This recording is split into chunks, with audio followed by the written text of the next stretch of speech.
Thôi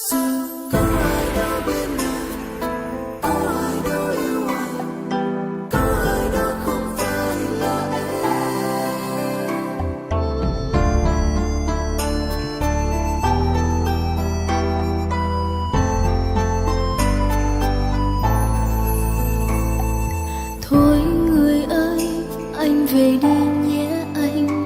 Tình chúng ta từ đây xin chôn chặt trong tim.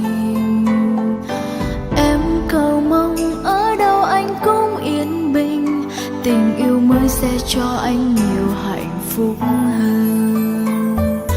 Em còn yêu, em còn mong nhớ anh, mà chính anh làm ta hôm nay phải xa nhau.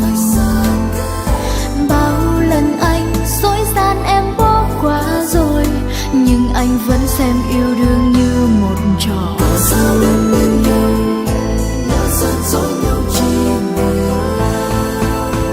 Sẽ có ai đó yêu anh, sẽ có ai đó bên cạnh, chia sẻ với anh bao nhiêu buồn vui.